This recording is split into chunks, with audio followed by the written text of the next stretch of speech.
අතර ඊයේ පසුරු 5ට පමණ තවත් වෙඩි තැබීමක් සිදු වුණේ මාලිගාවත්ත ලක්ෂිත සෙවණ මහල් නිවාස සංකීර්ණයේ දසවන මහලී නිවසක් තුළදී. වෙඩිවැදීමෙන් හිසට බරපතල තුවාල සිදුව ඇති 35 හැවිරිදි අදාළ පුද්ගලයා කොළඹ ජාතික රෝහලේ දැඩි සත්කාරයකගේ ප්‍රතිකාර ලැබෙමින් සිටිනවා. පාතාල කල්ලියක අභ්‍යන්තර අර්බුදයක් මෙම වෙඩි තැබීමට හේතු වී ඇතැයි විමර්ශනවලදී අනාවරණ වී තිබෙනවා. 2018 වසරේ අගෝස්තු 30 වෙනිදාද මාලිගාවත්ත ජුම්මා මස්ජිද් මාර්ගයේදී මෙම පුද්ගලයාට කංචිපාණිම් ප්‍රාන් නැමැති පාතාල කල්ලි නායකයාගේ ගෝලයන් විසින් වෙඩි තැබීමක් සිදු කළද එහිදී සුළු තුවාල ලබා තිබුණා.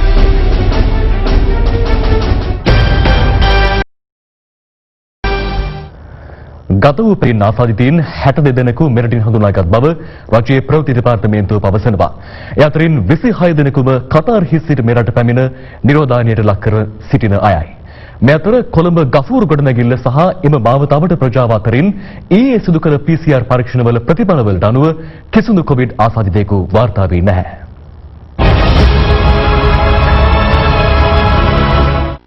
ඊයේ දිනය තුල මෙරටින් හඳුනාගත් COVID-19 ආසාදිතයින් ගණන 62ක්. ඒ අතරින් 26 දෙනෙකුම කතාර් හිස් සිට මෙරට පැමිණ නිරෝධායනයට ලක් කර සිටින අයයි. සසු පිරිස අතරින් 25 දෙනෙකු නාවික හමුදා සමාජිකයන් වන අතර 8 දෙනෙකු කුවේට් හිස් සිටත් 3 දෙනෙකු මාලදිවයිනේ සිටත් මෙරට පැමිණි අය වෙනවා. ඒ අනුව මෙරටින් හඳුනාගත් සමස්ත ආසාදිතයින් ගණන 1620ක් දක්වා ඉහළ ගොස් තිබෙනවා. ඒ අතරින් 781 දෙනෙකු පූර්ණ සුවය ලබා රෝහල් වලින් පිටව ගොස් ඇති අතර එය ප්‍රතිශතයක් වශයෙන් 48.2%. 829 දෙනෙකු තවදුරටත් රෝහල්ගතව ප්‍රතිකාර ලබන අතර 1.17% වනවා.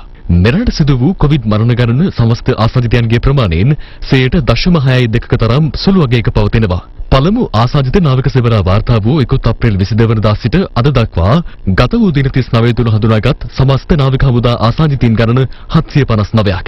ඒ අතරින් සුවය ලැබූ මුළු නාවික හමුදා සමාජිකයින් ගණන 388ක් දක්වා ඉහළ ගොස් තිබෙනවා. අද දහවල් 12 වන විට නිකුත් කර තිබූ තත්ත්වවලට අනුව මෙරට සමස්ත ආසාදිතයින් අතරින් 795 දෙනෙකු නාවික හමුදා සමාජිකයින් සහ ඔවුන්ගේ ආශ්‍රිතයන් වනවා. ඒ 49.07%. දේශීයව හඳුනාගත් සිසු ආසාදිතයින් 310 දෙනා ප්‍රතිශතයක් ලෙස 19.14%ක්. විදේශයන්ගේ සිට පැමිණ නිරෝධායන මධ්‍යස්ථාන වලින් හඳුනාගත් ආසාදිතයින් ගණන 515ක් ලෙස ඉහළ ගොස් තිබෙනවා. එය ප්‍රතිශතයක් ලෙස 31.79ක්. මේ අතර කොළඹ නගර සභා බල ප්‍රදේශයට අයත් ධර්මාරාම පාරේ වැඩබිමක සහ ස්වර්ණා පාරේ අද ලබාගෙන යන අතර ඒවා PCR පරීක්ෂණය සඳහා යොමු කිරීමට නියමිතයි. ඊයේ ගෆූර් පාරේ සිදු කරපු PCR පරීක්ෂණ වලිනුත් ගෆූර් ගොඩනැගිල්ලවට සිදු කරපු පරීක්ෂණ වලින් අපිට එකම රෝගියෙක්වත් වාර්තා වෙලා නැහැ. එම නිසා දිගින් දිගටම කුඩා නියඳ තෝරාගෙන PCR සහ රුධිර පරීක්ෂණ කිරීමට ඊළඟ සතියේදී බලාපොරොත්තු වෙනවා. මේ අතර හෝමාගම දියගම පිහිටි මොරටු විශ්වවිද්‍යාලයේ තාක්ෂණ පීඨයේ නිරෝධායන මධ්‍යස්ථානයේ සිටි සිසුන් 160 දෙනෙකු දින 23ක නිරෝධායන කාලයකින් පසුව අද සිනිවස් පලා පිටව ගියා. මොවුන් සියලු දෙනාම විදේශගතව අධ්‍යාපනය ලැබුව අය වන අතර බහුතරය සිංගප්පූරුවේ සිට මෙරට පැමිණි අයයි.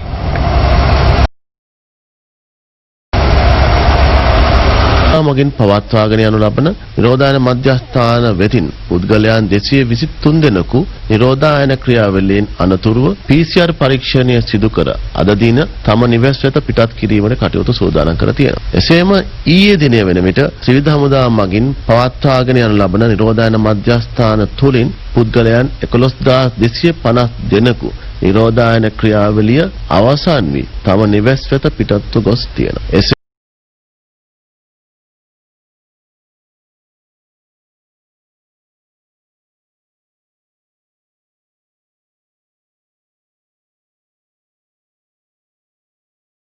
එම අද දිනය පවත්වන පරිදි ඇඳුම් නීතිය ක්‍රියාත්මක කර තිබෙනවා. ජනාධිපති මාධ්‍ය අංශය සඳහන් කළේ එම ඇඳුම් නීතිය හෙට අලුයම 4 දක්වා ක්‍රියාත්මක බවයි. හෙට සිට ජූනි 3 වන බදාදා දක්වා ඇඳුම් නීතිය බලපැවැත්වෙන්නේ රාත්‍රී 10 සිට අලුයම 4 තෙක් පමණක් බව ජනාධිපති මාධ්‍ය අංශය පවසනවා.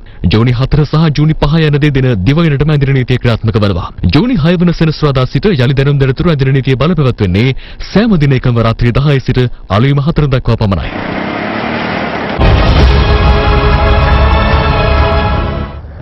රටේ සෑම පුරවැසියෙකුම දිවයිනට ගෙන්වා ගැනීම රජයේ වගකීම වුවද ඒ කළ යුත්තේ රටේ ජනතාවගේ සෞඛ්‍ය තත්ත්වයට ගැටලුවක් නොවන ආකාරයෙන් බව ආරක්ෂක ලේකම් විශ්‍රාමික මේජර් ජෙනරාල් කමල් ගුණරත්න මහතා පවසනවා.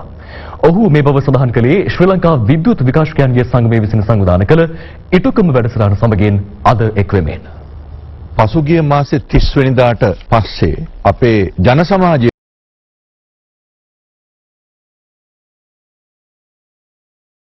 තුලින් කිසිම ලංකාවට එන බලාපොරොත්තුවෙන් අපේ ශ්‍රී ලාංකිකයෝ කොයි රටක හිටියත් කොයි තරහතරමක පුද්ගලයෙකු වුණත් අමාරු වෙලාවට මතක් වෙන්නේ මව්බිම. ඉතින් ඒක නිසා තමයි අද දැනට පොරොත්තු ලේඛනයේ මව්බිමට ආපහු එන්න 40000කට වැඩි සංඛ්‍යාවක් බලාගෙන ඉන්නේ. නමුත් අපි අපේ යුතුයකම සහ වගකීම තමයි රජයක් විදියට ඒ සෑම පුද්ගලයෙකුටම ආපහු මව් රටට එන්න අවස්ථාව ලබා දීම. නමුත් එහෙම අවස්ථාව ලබා දෙනවා කියලා රටේ දැනට ඉන්න මහජනතාවගේ සෞඛ්‍ය තත්ත්වය ආරක්ෂාව අපි මායින් කරන්නේ නැතුව ඒ හැමෝටම එකපාර එන්න දුන්නා නම් මේක නවත්ත ගන්න බැරි වෙන විදිහට පැතිරිලා යනවා. හොඳම උදාහරණය තමයි කුවේට් රටෙන් ප්ලේන් ලෝඩ් දෙකක් ආවා. 400 ගාණක් ඒකේ ආවා. ඒකේ දැන් 100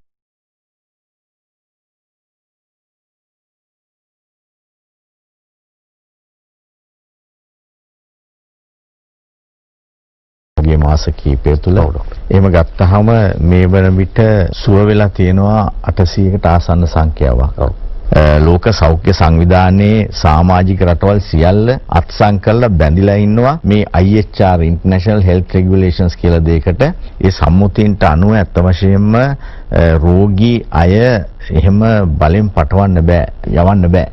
අපේ චීන කාන්තාව අපි සම්පූර්ණයෙන් සුව කළා ගියේ. නමුත් මේ සම්මුතියෙන් අනුව හැම විටම ක්‍රියා නොවන බවත් අපිට පෙනී යනවා. දැන් උදාහරණයක් හැටියට මේ රෝගීන් හරිනම් PCR පරීක්ෂණයට ලක් කළා, ඒ රෝගීන් හඳුනාගෙන ඒ රෝගීන්ට ප්‍රතිකාර කළා, ඒ අනුව නෙගටිව් වෙන අය තමයි අත වශයෙන්ම තවත් රටකට යවිය යුත්තේ.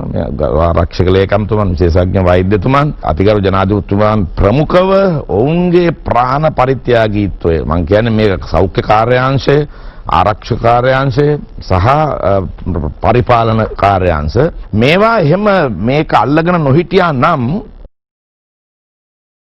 තරෙන් අප නතර වෙන්නේ නැහැ. ලබන මාස 8 වෙනිදා සිට රට නැවත විවෘත කිරීමට ඉන්දියාව තීරණය කර තිබෙනවා. මේ වන විට ලොව පුරා කොවිඩ් ආසාදිතයින් 61,50,000 ඉක්මවා වාර්තා වන අතර සිදු ඇති සමස්ත මරණ ගණන 3,70,870ක්.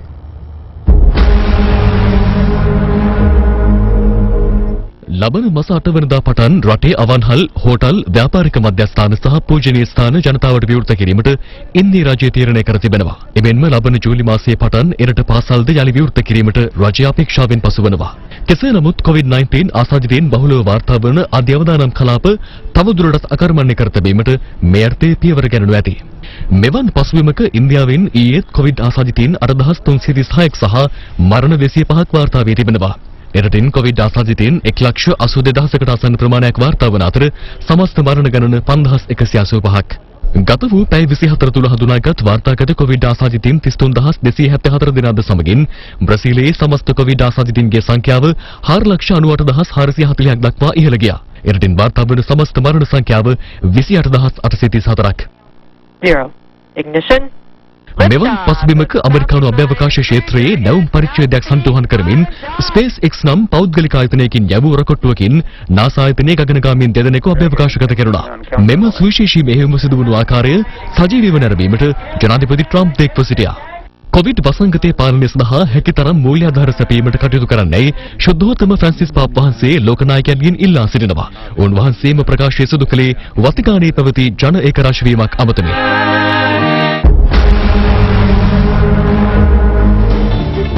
තොරතුරු මේ විරාමයෙන් අනතුරුව බලාපොරොත්තු වෙනවා.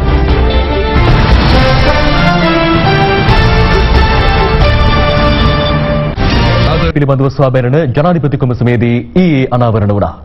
ඒ සියොන් දේවස්ථානීය භාරව සිටි දේවගතිවරුන් ජනාධිපති කොමිසම හමුවේ සාක්ෂි ලබා දුන් අවස්ථාවේදී පාස්කු ප්‍රහාරය පිළිබඳව සොයාබැලන ජනාධිපති පරීක්ෂණ කොමිෂන් සභාව හමුවේ ඊයේ දින පළමු සාක්ෂි ලබා දුන්නේ මඩකලපුව සියොන් දේවස්ථානයේ කනීෂ මූර්ති තිරුකුමාර් දේවගතිවරයායි. එෙහිදී කොමිසම හමුවේ සාක්ෂි ලබා දෙමින් ඔහු සඳහන් කළේ ඉකුත් වසරේ අප්‍රේල් 21 වන දින උදෑසන මින් පෙර තමන් නොදුටු පුද්ගලයෙකු දේවස්ථානයේ අසල සිටිනු නිරීක්ෂණය කළ බවයි. පසුව අදාළ තැනැත්තාගෙන් කළ විමසීමේදී ඔහු තමන්ව උමර් ලෙස හඳුන්වා දුන් බවත් දේවස්ථානයේ නැරඹීම සඳහා එහි පැමිණි බව සඳහන් කළ බවත් සාක්ෂිකරු කොමිසම හමුවේ සඳහන් කළා. කෙසේ වෙතත් අදාළ තැනැත්තාට දේවස්ථානය තුළට යාමට කළ ආරාධනය ඔහු ප්‍රතික්ෂේප කළ බවත් තම මවට අසනීප තත්ත්වයක් ඇති බැවින් දේව ආශිර්වාදයක් කර ගැනීමට අවශ්‍ය බවත් සඳහන් කළ බව දේවගතිවරයා සිය සාක්ෂිය තුළ පැවසුවා. ඒ අනුව සුව කිරීමේ දේව මෙහෙයන් බදාදා දිනේ සිදු කරන බව තමන් එම පුද්ගලයාට පැවසූ බවද දේවගතිවරයා වැඩිදුරටත් සඳහන් කළා. මෙහිදී කොමිසම දේවගතිවරයාගෙන් විමසා සිටියේ අදාළ සංවාදය කුමන භාෂාවෙන් සිදු වේද යන්නයි. සංවාදයේ දමිළ බසින් සිදු වූ බවත් ඔහු සිය මවට උම්මා යනුවෙන් ආමන්ත්‍රණය කළ නිසා අදාළ පුද්ගලයා මුස්ලිම් ජාතිකයෙක් යයි තමන්ට හැඟී ගිය බවත් දේවගතිවරයා ජනාධිපති කොමිසම හමුවේ සඳහන් කළා. මෙම උමර් නම් පුද්ගලයා ඔඩ්ඩමාවඩි ප්‍රදේශයේ සිට පැමිණි බව අනාවරණ වූ බවත් ඔහු රෝස පැහැති ටී-ෂර්ට් එකක් ඇඳ සපත්තු දා විශාල බෑගයක් පිටෙල්ලාගෙන තොප්පිය පපුවට තද කරගෙන සිටි අතර ඒ තුලද කුඩා බෑගයක් තිබූ බව සාක්ෂිකරු ජනාධිපති කොමිසම හමුවේ වැඩිදුරටත් කියා සිටියා. අනතුරුව උමර් නම් මෙම පුද්ගලයාව දේවස්ථානයේ කටයුතු කළ ස්ටැන්ලි නම් දේවගතිවරයාට මුණගස්වා තොරතුරු ලබා ගන්න යනුවෙන් ප්‍රකාශ කර තමන් දේවස්ථානයෙන් පිටව ගිය බව සාක්ෂිකරු සඳහන් කළා. කෙසේ වෙතත් තමන් දේවස්ථානයෙන් පිටත්ව කිලෝමීටර් 5කට ආසන්න දුරක් යන විට දේවස්ථානයේ කලබලයක් ඇති බව දුරකථන ඇමතුමකින් දැනගන්නට ලැබුණේ යයි දේවගතිවරයා කොමිසම හමුවේ පැවසුවා. ඔහු වැඩිදුරටත් සඳහන් කළේ අනතුරුව තමන් හැකි විගස නැවත දේවස්ථානයට පැමිණි අතර ඒ වන විටත් දේවස්ථානයේ ඇතුළත ගිනි ඇවිලෙමින් බොහෝ දෙනෙකු මිය ගොස් සිටි බවයි.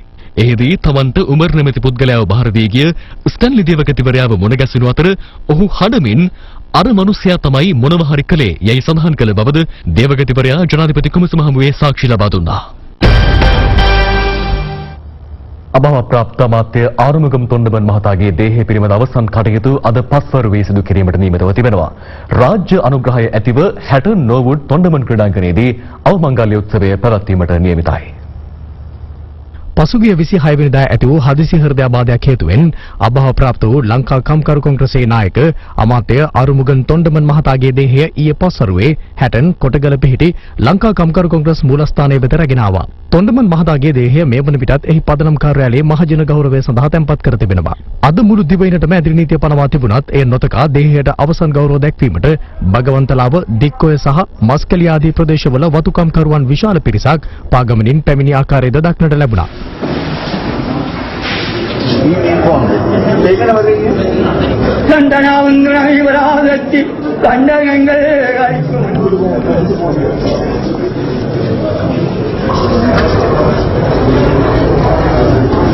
කෙසේ වෙතත් යුද හමුදාව පොලිසිය සහ පොලිස් විශේෂ කාර්ය බලකාය එක්ව විශේෂ ආරක්ෂිත වැඩපිළිවෙලක් මෙම ප්‍රදේශයේ දියත් කිරීම නිසා ඇදිරි නීති බලපත්‍ර නොමැතිව මාර්ගයේ ගමන් කළ පිරිස් ආපසු හරවා යවනු ආකාරයයි මේ. වැඩ කරන්න එක්කනවා දාන්න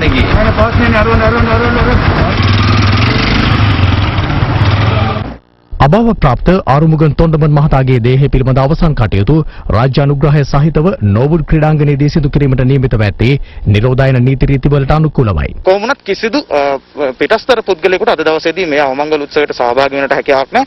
විශේෂයෙන්ම නම් කරන ලද 200ක පමණ සීමිත පිරිසකට විතරයි අද දවසේදී මේ අවසන් කටයුතු වලට සහභාගී වෙන්නට හැකියාව ලැබෙන්නේ නියමිත සෞඛ්‍ය උපදෙස් අනුව. ඒ අනුව තොණ්ඩමන් මහතාගේ ළඟම පවුලේ ඥාති නේදරණේ ප්‍රභූන් සහ කම්කරු පක්ෂයේ සමාජිකයන් අතුළු පිරිසක් තමයි මේ විදිහට අද දවසේදී මේ අවසන් කටයුතු සිදු කිරීම සඳහා පැමිණෙන්නට නියමිතව තියෙන්නේ. ඉතින් ඔවුන් වෙනුවෙනුත් නියමිත සෞඛ්‍ය උපදෙස් අනුව ආසන පනවලා තියෙන ආකාරයට අපිට දකින්න ලැබෙනවා මීටරේ පරතරය තබා ගැනීම. ඉතින් ඒ අනුව සියලු කටයුතු මේ නෝවුඩ් ක්‍රීඩාංගණය තුළ සූදානම්ෙන් තියෙනවා. අපිත් සූදානම් අද රාත්‍රී ප්‍රධාන ප්‍රවෘත්ති විකාශයෙන්ුත් මේ අවසන් කටයුතු කොයි ආකාරයෙන්ද සිද්ධ වෙන්නේ කියන කාරණය පිළිබඳව ඔබට තොරතුරු ගෙනෙන්න.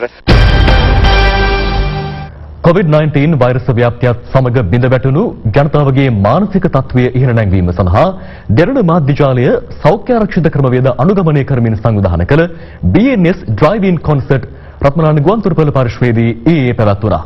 සිය මෝටර රථයේ සිට ප්‍රේක්ෂකයන්ට නැරඹීමට හැකි මෙම එලිමහන් ප්‍රසංගය මෙරට සංවිධානය කෙරෙනු එවැනි ආකාරයේ පළමු ප්‍රසංගයයි. මේ අතර ඊයේ පැවති ප්‍රසංගය සඳහා අලෙවි වූ ප්‍රවේශ පත්‍රවල සම්පූර්ණ මුදල ඉටුකම සෞඛ්‍ය හා සමාජ ආරක්ෂණ අරමුදල වෙත පරිත්‍යාග කෙරුණා.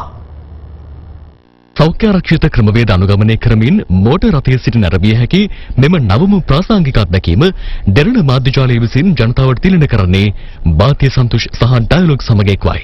BNS Drive-in Concert ඊයේ පස්වරු 5ට රත්මලාන ගුවන්තොටුපළ පරිශ්‍රයේදී ආරම්භ වුණා. බාතිය සන්තෝෂ් උමාරයා ඇතුළු තාරුණ්‍යයේ හද බැඳි ශිල්පීන් රැසක් සහභාගී වූ ප්‍රසංගය හැදුණේ ඉන්ෆිනිටි සංගීතයෙන්.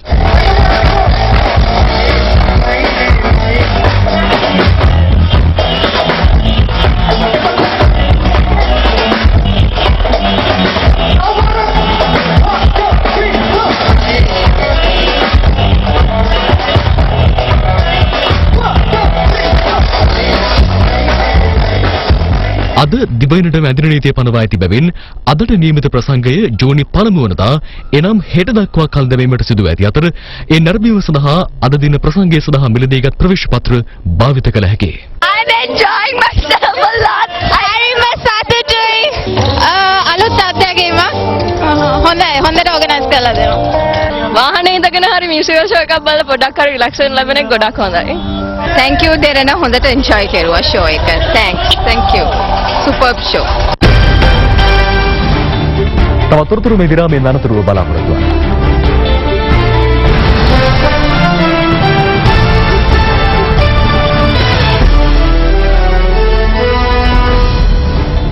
මෙරට තරුණ ක්‍රිකට් ක්‍රීඩකයන් තුළ මිනිස්කම පිරිහී යතයි ශ්‍රී ලංකා වේගපන්දු යවන ක්‍රීඩක ධම්මික ප්‍රසාද් පවසනවා. පාසල් ක්‍රිකට් පුහුණුකරුවන්ගේ සංගමයේ පිහිටුවීමේ අවස්ථාවට එක් වෙමින් ඔහු වැඩිදුරටත් සඳහන් කළේ ක්‍රිකට් ක්‍රීඩාවෙන් ඉදිරියට යන විට තම පුහුණුකරුවන් පවා අමතක කරන ක්‍රීඩකයන් සිටින බවයි.